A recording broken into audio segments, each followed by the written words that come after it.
आज ना मैं दाऊद की बात करूंगा और ना ही किसी बड़े शख्सियत के कत्ल की गुत्थी सुलझाऊंगा। आज मैं आपको कहानी सुनाऊंगा एक जिंदा गैंगस्टर की, जो यूं तो भगत सिंह को अपना रोल मॉडल मानता है, लेकिन दूसरे तरफ मौत का कारोबार करता है। वो जेल में बंद रहकर भी हाई प्रोफाइल मर्डर करवा देता है और फिर सोशल मीडिया पर आकर उसकी जिम्मेदारी भी ले लेता है। उसकी फैन फॉलोइंग की बात करूं मैं तो किसी बॉलीवुड स्टार की तरह उसकी फैन फॉलोइंग है और अपने फॉलोअर्स के लिए वो रोल मॉडल, जिसके एक मैसेज पर वो कत्ल करने के लिए भी तैयार हो जाते हैं। यूँ तो ये गैंगस्टर जो है ये पंजाब के एक छोटे से शहर से आता है, लेकिन इसके जुर्म का जो तार है वो कनाडा तक फैला हुआ है। नमस्कार, मैं पंचम प्रकाश और अब तक तो आप समझ गए होंगे कि मैं भारत के सबसे स्मार्ट और शातिर गैंगस्टर लॉरेंस बिश्नोई की बात कर रहा हूं, जो जेल में होने के बाद भी व्हाट्सएप कॉल के जरिए मीडिया हाउस को एक इंटरव्यू दे देता है और किसी को कानो कान कुछ खबर नहीं होती है। तो आज मैं क्राइम कनेक्ट पर आपको लॉरेंस बिश्नोई की उस कहानी से कनेक्ट करूंगा जिसने उसे एक आशिक से इंटरनेशनल गैंगस्टर बना दिया। साथ ही ये भी बात करूंगा कि अब आगे उसकी क्या प्लानिंग है। तो आइए शुरू करते हैं।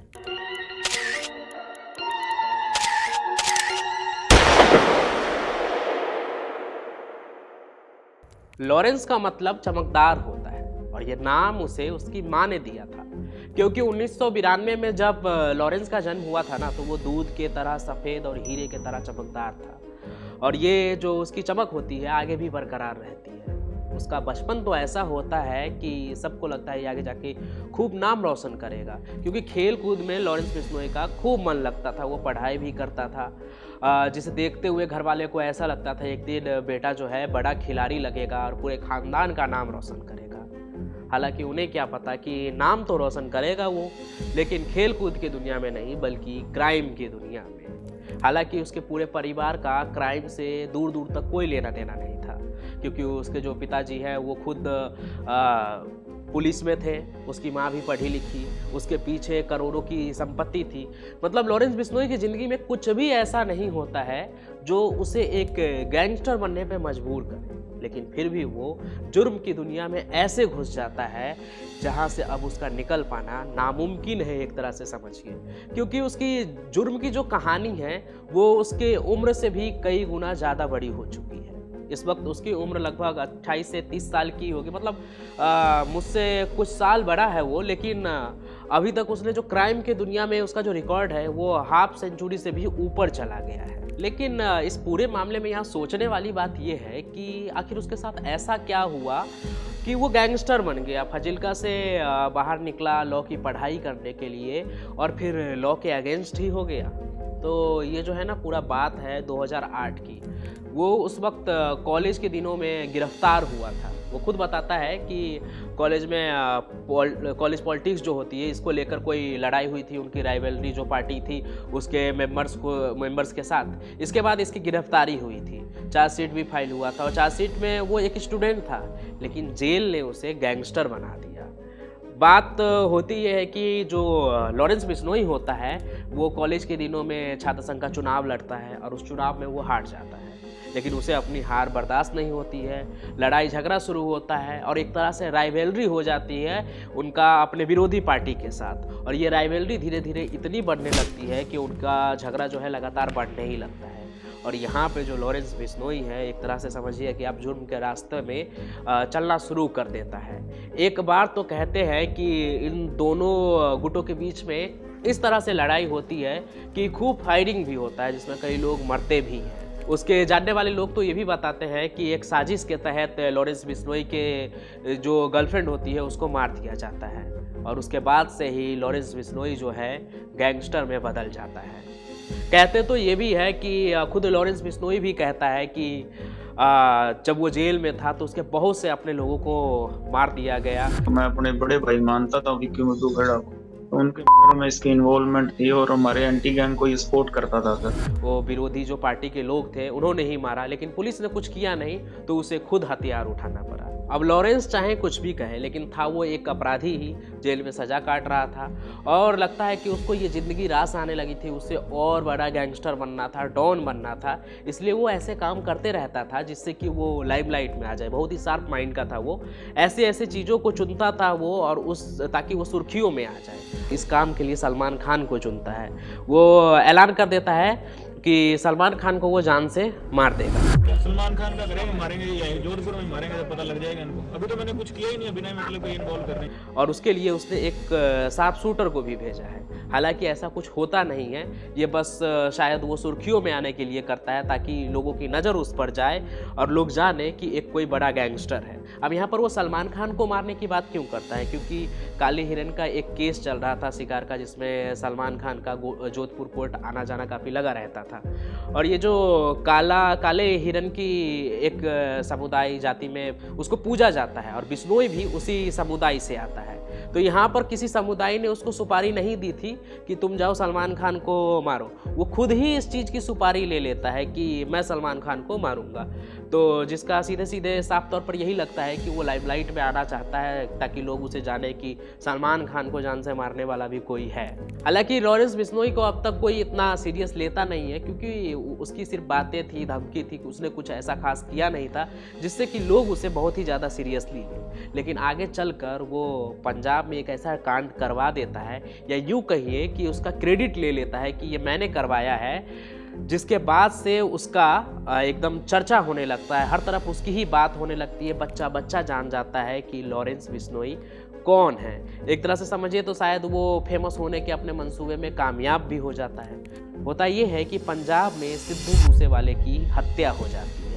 अब सिद्धू मूसेवाला कौन था ये बताने की ज़रूरत तो है नहीं। एक बहुत ही बड़ा पंजाबी सिंगर जिसका सिर्फ भारत में ही नहीं बल्कि कई देशों में फ़ैन फॉलोइंग है। उसके गाने इतने सुने जाते हैं जिसकी कोई बात ही नहीं है। आज भी जब उनके पिछले गाने रिलीज होते हैं तो वो यूट्यूब पर रिकॉर्ड तोड़ देते हैं। तो उनकी हत्या हो जाती है और इस हत्या में नाम निकल कर सामने आता है लॉरेंस बिश्नोई का। लॉरेंस बिश्नोई बाकायदा फेसबुक पर पोस्ट डालकर इस पूरे मामले की जिम्मेदारी लेता है।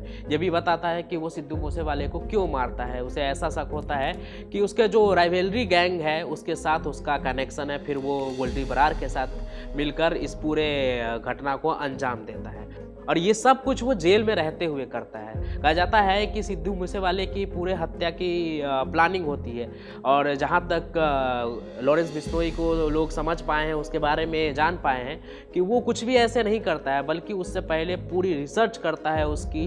वो जितना पढ़ा लिखा है उन सभी चीज़ों का इस्तेमाल करता है, प्रॉपर रिसर्च करता है। फिर उसके जो गुर्गे होते हैं, गुंडे, वो जाकर उस पूरे चीज़ की रेकी करते हैं। फिर जाकर वो अपनी एक प्रॉपर प्लानिंग तैयार करते हैं असैसिनेशन के और फिर अपने पूरे कांड को अंजाम देते हैं। कुछ ऐसा ही उन्होंने सिद्धू मूसेवाले के टाइम भी किया और हर तरफ एक तरह से समझिए कि गैंगस्टर की दुनिया में, जुर्म की दुनिया में और आम लोगों की जुबान पर भी छा गए कि लॉरेंस बिश्नोई नाम का कोई गैंगस्टर है जो अब जुर्म की दुनिया पर राज करता है। अब यहाँ पे ये बात तो निकल कर सामने आ जाती है कि ये सारा चीज़ जो वो सिद्धू मूसेवाला का कांड भी होता है वो जेल में बैठे बैठे करता है। लेकिन ये सबसे बड़ा सवाल निकल कर सामने आता है कि जेल में बैठे बैठे वो इतनी सारी चीज़ें ऑपरेट कैसे कर लेता है, कैसे वो जेल के अंदर उसे मोबाइल मिल जाता है और ये सारी चीज़ें हो जाती है।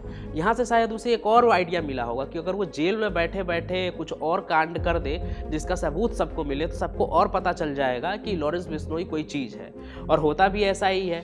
लॉरेंस बिश्नोई जेल में बैठे बैठे ही एक रिपोर्टर को अपनी क्या कहते हैं, एक तरह से इंटरव्यू दे देता है व्हाट्सएप कॉल पे, जेल के अंदर बैठे हुए, और किसी को इस बात की भनक नहीं होती है। और उसके बाद वो रातों ही रात एक तरह से फिर से हर तरफ छा जाता है लॉरेंस बिश्नोई। लॉरेंस बिश्नोई एक गैंगस्टर जो न्यूज़ चैनल पर आकर अपनी कहानी सुना रहा है, खुद को जस्टिफाई कर रहा है कि मैंने तो कुछ गलत नहीं किया, मैं तो बस अन्याय के खिलाफ हथियार उठा रहा हूँ, कोई अगर गलत कर रहा है तो मैं उसे सज़ा दे रहा हूँ। इस तरह की बातें वो पूरे इंटरव्यू में करता है।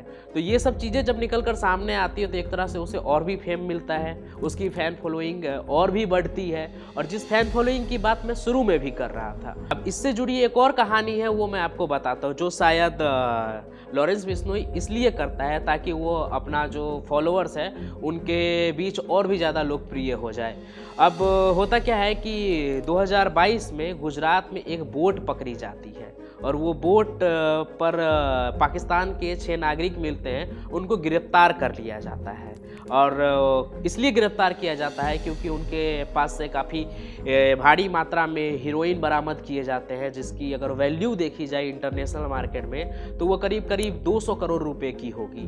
अब गिरफ्तारी के बाद जब उनकी पूछताछ होती है तो उसमें से एक जो होता है पाकिस्तान का नागरिक, वो ये कहता है कि ये जो सारा ड्रग का जो कंसाइनमेंट है ये लॉरेंस बिश्नोई ने पाकिस्तान से मंगवाया है। अब यहाँ से एक तरह से लॉरेंस बिश्नोई ड्रग्स के कारोबार में भी उतर जाता है, और शायद इसलिए ताकि वो अपना जो पंजाब का फैन फॉलोइंग है उसको और भी ज़्यादा खुश कर सके, क्योंकि पंजाब को लेकर ऐसी बातें सामने आती ही रहती है।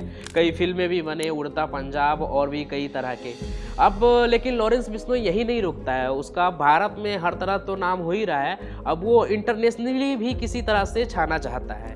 कुछ महीने पहले कनाडा में एक खालिस्तानी आतंकी की हत्या की खबर सामने निकल कर आती है, जो काफ़ी हफ्तों तक मीडिया में खूब उछला था, और इस पूरे घटना के कारण भारत और कनाडा के रिश्ते के बीच में भी लकीरें खींच गई थी एक तरह से।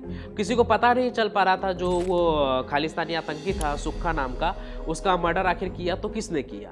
फिर होता ये है कि लॉरेंस गैंग निकल कर सामने आती है और पूरे ये जो मर्डर हुआ था कनाडा में उसकी जिम्मेवारी भी ले लेती है कि ये लॉरेंस गैंग ने ही किया है। अब इस वक्त जितनी चर्चा उस खालिस्तानी आतंकी की मौत की हो रही थी, उसके बाद धीरे धीरे लॉरेंस बिश्नोई की भी होने लगी है। तो यहाँ भी एक तरह से देखिए तो लॉरेंस बिश्नोई पूरे मीडिया में छा जाता है। कई जगह तो ऐसी हेडलाइंस भी छपने लगती है कि लॉरेंस बिश्नोई ने खालिस्तानी आतंकी का खात्मा किया। तो इस तरह से लॉरेंस बिश्नोई एक बार फिर से लाइमलाइट में आ जाता है। लेकिन लॉरेंस बिश्नोई था तो जेल में ही, और जेल में बैठे बैठे वो ये सभी चीज़ें कैसे कर लेता है, इस पूरे लॉरेंस बिश्नोई की पूरे कहानी में यही चीज़ किसी को पता नहीं चलता है कि इतना शातिर गैंगस्टर, इतना स्मार्ट गैंगस्टर जो जेल में बैठ के ही सब कुछ कर लेता है और किसी को इस बात की भनक नहीं होती है। लेकिन ये सवाल बहुत बड़ा है जिस पर शायद अभी कोई ध्यान नहीं दे रहा है उतना, लेकिन इस पर ध्यान देना जरूरी है, और ज़रूरी है कि लॉरेंस बिश्नोई जैसे गैंगस्टर को अभी ही रोक दिया जाए। नहीं तो सोचिए कि क्या होगा कि अगर वो दाऊद इतना बड़ा हो जाए तो फिर वो भी दुबई की जगह कनाडा में बैठकर किसी दिन भारत में अपने जुर्म की दुकान चलाएगा और पुलिस देखती रहेगी, कोई कुछ कर नहीं पाएगा।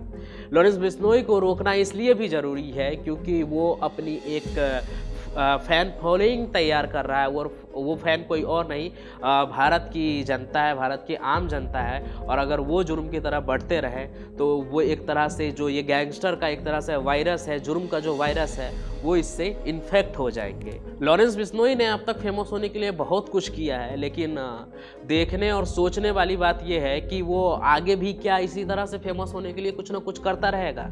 हालांकि ये तो अभी बस एक राज है, और उस पर शिकंजा कसा जाता है या नहीं, उसके साथ क्या होता है, ये सभी अपडेट मैं आपको देता रहूँगा।